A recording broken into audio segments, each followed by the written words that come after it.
Hello guys, welcome back to my channel Bong Medic. You are watching it from the desert of Saudi Arabia.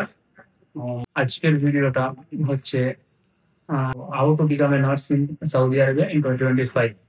এই Saudi আরবিয়াতে কাজের জন্য mostly আমাদের as a nurse যখন আমরা জবের কথা ভাবি, মোস্টলি আমাদের মেইন সমস্যা হয় কি ডকুমেন্টেশনের, যেটার জন্য কি কি ডকুমেন্টস লাগবে আমি আগের ভিডিওটাতে খুব ক্লিয়ারলি বলেছি যে কি কি ডকুমেন্টস মেনলি লাগবে বা কতগুলো ডকুমেন্টস লাগতে পারে। সেগুলো আমি আগের ভিডিওতে আছে, সেগুলো তোমরা দেখে নিতে পারো। কি কি ভিডিওর মধ্যে কি কি ডকুমেন্টস লাগবে, কিভাবে তোমরা সেগুলোকে অ্যাকোয়ার করতে পারবে, সেটা ক্লিয়ার হয়ে যাবে। অ্যান্ড দ্য বেস্ট পার্ট যেটা হচ্ছে এখানে, যে তোমরা সম্পূর্ণ পসিবিলিটিটা নিজে থেকে করতে পারবে, কোনো এজেন্সি হেল্প ছাড়াই তোমরা নিজেরা নিজে থেকে সমস্তটা করতে পারবে। So let's start today's video.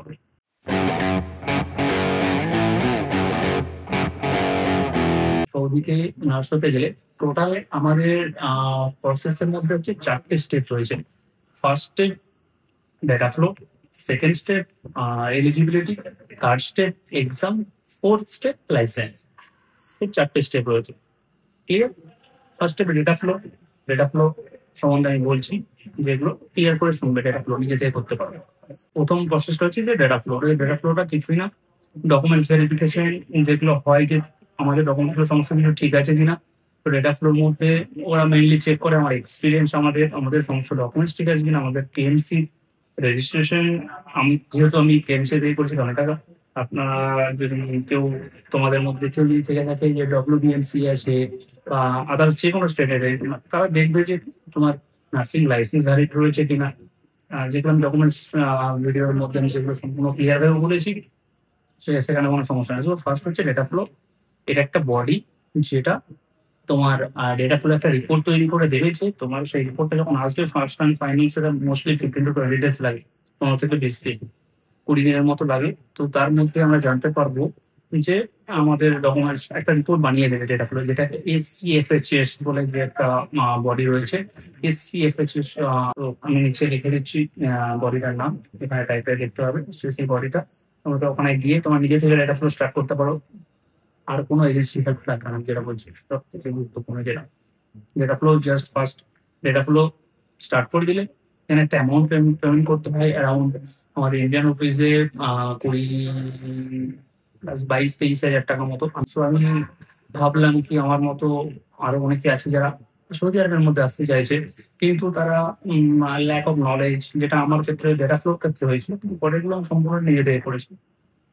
সেটা তোমরা নিজে থেকেই করতে পারো ডেটা ফ্লোটা। কোনো মানে হার্ড অ্যান্ড সায়েন্স নয় যে তোমরা করতে পারবে না, খুবই সিম্পল একটা ইয়ে। ডেটা ফ্লো যে হয়ে যাবে, ডেটা ফ্লোর যে রিপোর্ট আসবে, তো তোমাদের সেকেন্ড থিং যেটা হয় সেটা হচ্ছে যে এলিজিবিলিটি নিতে হবে। সো এলিজিবিলিটি নিতে গেলে সেটাও কিছু না, একটা ওয়েবসাইট আছে, আমি নিচে লিখে দিচ্ছি কোনো ওয়েবসাইট, যেটা আমি করেছি কিছুদিন আগে। এলিজিবিলিটি আইডি দেবে। তো এলিজিবিলিটি কিছুই না, ওই যে আমাদের ডেটা ফ্লো রিপোর্টটা আছে সেগুলো আপলোড করতে লাগবে, আরও আমাদের nursing licence, data flow report, এই সমস্তগুলো জাস্ট আপলোড করতে লাগবে। এলিজিবিলিটির জন্য আমি তো বললাম ক্লিয়ারলি কি করতে হবে। থার্ড থিং, থার্ড থিং কি, 3 নম্বর যে এটা হচ্ছে সেটা হচ্ছে যখন যেই মাত্র আমরা এলিজিবিলিটি আইডিটা পেয়ে যাবো, এলিজিবিলিটি আইডিটা পাওয়ার সাথে সাথে আমরা এক্সাম বুক করতে পারবো। কারণ এই থার্ড হচ্ছে যে এক্সাম বুকিং এর জন্য কি হয়, তারা সেখানে একটা এলিজিবিলিটি আইডি জিজ্ঞাসা করে যে তোমার তোমার এলিজিবিলিটি কোথায়। তো এলিজিবিলিটি আইডিটা পাওয়ার জন্য আমাদেরকে সেটা অ্যাপ্লাই করতে হয় এলিজিবিলিটির জন্য। তো যখন সেটা সাকসেসফুলি কমপ্লিট হবে, আমি এখানে একটা আপনার ইয়ে করে দিয়েছি, অ্যাটাচ করে দিয়েছি যে আমার এলিজিবিলিটি যে নেটটা সেটা দেখে তোমরা দেখতে পারো কিভাবে যে সেটা এলিজিবিলিটি আসবে যখন তোমার হয়ে যাবে। আর ওটা করতে বেশি সময় লাগে না, ম্যাক্স টু ম্যাক্স আমার লেগেছিল 3-4 দিন। সবাই বলে 1 সপ্তাহও লাগে, 1 সপ্তাহও লাগে না, আমার তো 3 থেকে 4 দিনের মাথায় চলে এসেছিল। তো এলিজিবিলিটি যে পেয়ে যাবে সেটা এক্সাম বুকিং এর জন্য করতে পারে। আর এলিজিবিলিটি আইডিটা ভ্যালিড থাকে 1 বছরের জন্য, এটা মাথায় রাখবে। সাপোজ তোমার আজকে এলিজিবিলিটি জেনারেট হলো, আজকে হচ্ছে আজকের 13, তো যেমন আজকে হচ্ছে 13 জুন, আজকে হচ্ছে 13 জুন। তো 13 জুনের মধ্যে 1 বছর ভ্যালিড থাকে, যেটা এলিজিবিলিটি আইডিটা নেক্সট যে 2026 13 জুন পর্যন্ত থাকবে। সাপোজ আজকে আমার এলো, তো এই 1 বছরের মধ্যে তুমি যখন এক্সাম লিখতে পারো। আর এক্সামের জন্য 3 টাইম তোমরা এক্সাম লিখতে পারবে। কারণ ৩ বার ওরা অ্যালাউ করবে। হুম? ৩ বারের পর তোমার সম্পূর্ণ যে প্রসেস সেটা ক্যানসেল হয়ে যাবে। আর ম্যাক্স টু ম্যাক্স ৩ টে অ্যাটেম্প্ট দিতে পারো এক্সাম। সো ১ বছরের মধ্যে এলিজিবিলিটি যারা থাকবে, ১ বছর ভ্যালিড থাকবে, তার মধ্যে ৩ বার তুমি অ্যাটেম্প্ট পাবে। ঠিক আছে? সো হয়ে গেল ক্লিয়ার, এলিজিবিলিটি ক্লিয়ার। নাও এক্সাম অলসো ক্লিয়ার। তখন এক্সাম সমস্ত কিছু হয়ে যাওয়ার পরে আপনি ভাবলেন যে কিভাবে রিক্রুটমেন্ট হবে। সো রিক্রুটমেন্ট প্রসেসটা সম্পূর্ণ একটু আলাদা এখানকার। কারণ এখানে যখন মিনিস্ট্রি অফ, সো এখানকার রিক্রুটমেন্ট প্রসেস বলতে আপনি এখানে ডাইরেক্টলি অ্যাপ্লাই করতে পারেন মিনিস্ট্রি অফ হেলথ। যখন রিক্রুটমেন্ট বের হয় আমাদের গভর্নমেন্টের এখানে হচ্ছে মিনিস্ট্রি অফ হেলথ আছে, মিনিস্ট্রি অফ লেবার আছে, যেখানে ক্লিনিক রয়েছে, গভর্নমেন্ট যে ক্লিনিক্স রয়েছে, গভর্নমেন্ট রিহ্যাবিলিটেশন সেন্টার্স রয়েছে, সাইকিয়াট্রিক সেন্টার্স রয়েছে। আমি যেমন এখানে আছি একটা মিনিস্ট্রি আন্ডারে সাইকিয়াট্রিক ডিপার্টমেন্টের মধ্যে এখন জব করছি। তো ইয়ে রয়েছে, আমি কিভাবে কি এখানে করি সেগুলো আমি পরে আপলোড করবো, যাতে তোমরা আরো মোটিভেটেড হও বা কিভাবে বেরিয়ে আসতে হবে আর স্যালারি বা আদার্স কিছু, সেগুলো আমি পরে ভিডিও বানানোর চেষ্টা করবো। আর তোমরা ভাবতেছি আমি কি, আমিও আগের আমার দুটো ভিডিওর মধ্যে জানি যেটা আমি ইংলিশে বানাচ্ছিলাম, যে তারপর আমার বন্ধুরা বা আদার্স যারা কলিগ রয়েছে বা জুনিয়র যারা রয়েছে তারা বলছে যে বাংলাতে বানাও। কারণ যেহেতু আমি বাঙালি আর সেখান থেকে বাঙালি খুব কমই নার্স রয়েছে যারা ভিডিও বানায় আর মোটিভেট করে বা তাদেরকে আরো মানে করার চেষ্টা করে। সেখানে আমি দেখলাম যে হ্যাঁ, কথাটা ঠিক। সেই ক্ষেত্রে আমি আজকে ভিডিওটা আজ থেকে আমি বাংলায় বানানোর চেষ্টা করছি। ইংলিশ সাবটাইটেল যতটা পারবো, যারা আদার্স ল্যাঙ্গুয়েজের যারা রয়েছে তাদের জন্য আমি বানানোর চেষ্টা করবো, সাবটাইটেল অ্যাড করে দেবো। তো তাদের ক্ষেত্রে একটু ইজি হয়ে যাবে যদি কিছু ইনফরমেশন পেয়ে থাকে। আমি চাই যাতে মিস না হয়।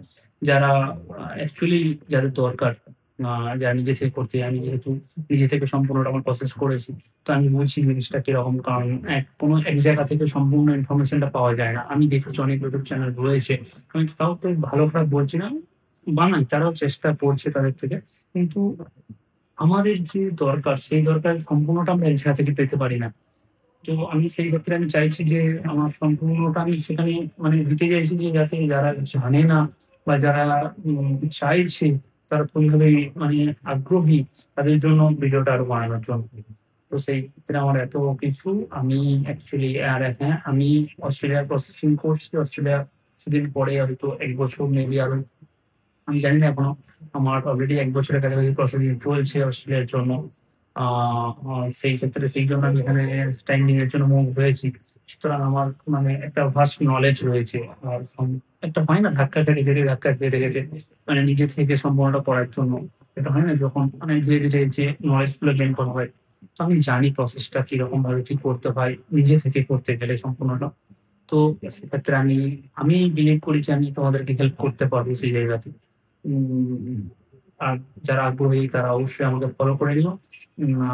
যেকোনো কান্ট্রিতে মুভ হওয়ার জন্য মোস্টলি আমার মানে সমস্ত কান্ট্রিরই একটা নলেজ রয়েছে। এবার তোমাদের স্পেশাল কিছু ইনফরমেশন চাই, সেখানে আমাকে কমেন্ট করো বা আমাকে Instagram এর মধ্যে আমাকে টেক্সট করতে পারো। কোনো উইদাউট এনি হেজিটেশন তোমরা আমাকে টেক্সট করতে পারো। কোনো সমস্যা হবে না। আমি যতটা পারবো হেল্প করার চেষ্টা করবো। আমি যেহেতু তোমরাও খুব ভালোভাবে জানো একটা ডিউটির পরে কিরকম কি হয়। সুতরাং আমি যতটা পারবো চেষ্টা করবো তোমাদের হেল্প করার জন্য। ঠিক আছে? বাস এইটুকুই। Thank you. Thank you for watching.